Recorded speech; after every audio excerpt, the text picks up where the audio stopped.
Welcome back to another reading and correcting with me, Kindar, the Tiger Knights, and Ty, the Tiger Supervisor.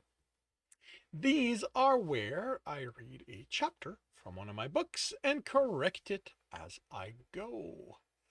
If you want to listen to these live, it's every Tuesday morning, 8 a.m. Eastern Time on Twitch. And if you're looking to support me, that is on my Patreon. Today we are doing chapter 13 of A Series of Death. Radima was on the move. The Wolverine lived in a middling neighborhood, which should have meant Marlot spending the afternoon, evening, and possibly the night in his car a few houses away, watching for the hunter's approach. What he hadn't expected was for her to get in her car and drive away. Following her was simple. The mid-afternoon traffic was light, and her red car stood out among the more sedate colors. She parked at the edge of an industrial zone, got out, and began walking. Marlot followed her, checking his tracking program to confirm why she was here. The construction site she was posted at was a few blocks over, but she was heading in the opposite direction. The last time she'd hunted was nearly a month ago. Hunger was what had gotten her to brave the danger. Not that she had any reason to suspect someone knew she was without ID. The only way this worked in the hunter's favor was if they made sure the target didn't realize their ID was missing until it was too late to remember where it might have happened. Coming and going to the site would have let her get a sense of the people around here to make this her hunting ground. If, like Trembor, she went by feel rather than research. So she'd walk around for a while until screams and a commotion ahead made Marlot run.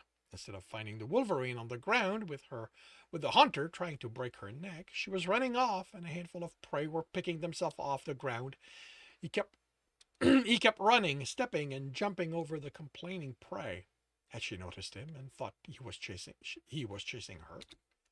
He entered the alley she turned into and saw someone else ahead of her turn into another alley.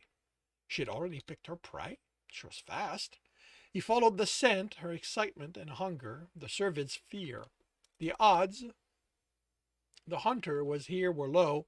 He was an idiot for thinking that's what he'd see on the street. They'd always kill in the house, but this was a chance they might not have accounted for. If they felt they needed to stay on her trail, like Marlowe did, it would be a perfect opportunity to... A bellow echoed off the wall. Plural walls. Of the walls, reminding him he needed to catch up. When had people gotten this fast? The fear scent was strong. The prey was running out of space and options. They'd be cornered soon then. Screams, another bellow, angry this time, fighting, then silence. He rounded the corner and froze. The moose was bent over the Wolverine, whose head was twisted at an unnatural angle. He looked up, his eyes wild and with something Marlowe couldn't identify in his moment of confusion. The broken neck, winning the fight, the lack of blood. It couldn't be. Prey didn't kill. Every documented case was an accident. How could his hunter be a moose? The moose bellowed and bolted. With a curse, Marlowe took off after him. He should have pounced on that moment instead of gawking.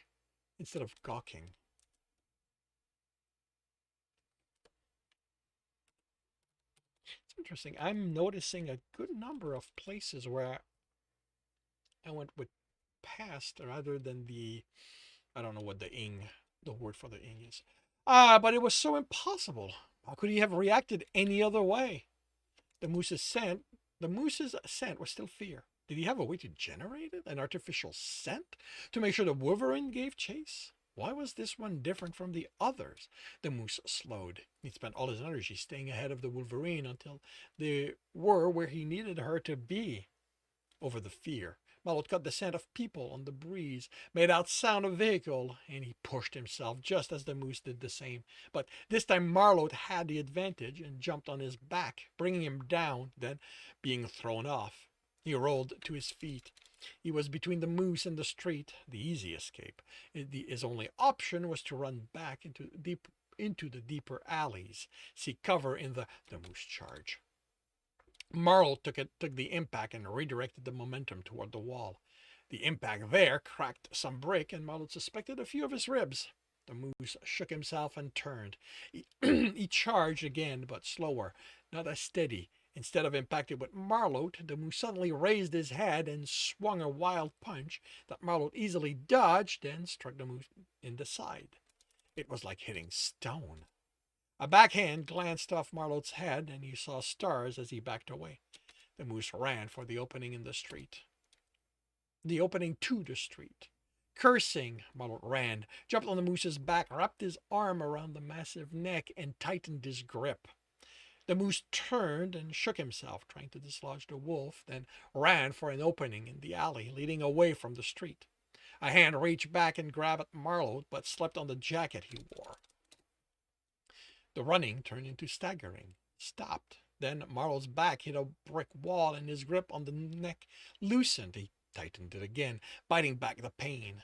His legs flew as the moose spun and kicked, and he kicked at the hand that reached for a foot. The moose dropped to a knee and, with his feet on the ground, Marlowe had leverage. He placed the knee at the back and slowly pulled. It wouldn't take much for the spine to snap. It wouldn't take much until the spine snapped and the moose was nothing more than meat. He'd finally have fresh food. Except he needed the hunter alive. How badly did he need him? Dead was as good, right? He was hungry. He barely remembered when he'd had fresh meat, blood without the taste of preservatives in it. Only a body wouldn't show Trembor he could work within the law. It would just be another meal he'd chased down. The hunter had to explain what he'd done so the lion understood the extent Marlowe had gone through to do this right. With his stomach protesting loudly, he stopped pulling and concentrated on maintaining the stranglehold. The moose's struggle slowed again, stopped, and he slumped forward, pulling Marlowe down with him. He kept the hold on longer. He couldn't afford for this to be a trick.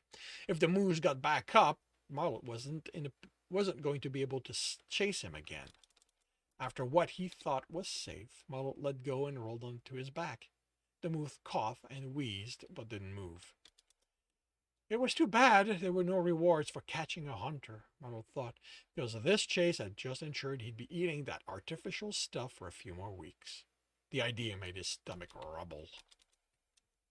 And this concludes chapter 13 of A Series of Death. If you are enjoying this, please leave a like.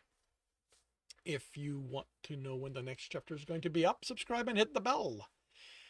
If you want to read the book as well as the others in the series, they are available at all major e-retailer. If you want a different way to support me, that is on my Patreon, where you can also get access to just about every story I've written. And if you want to listen to these live, it's every Tuesday morning, 8 a.m. Eastern Time on Twitch. The links are in the notes, and with that, I shall wish you a good day.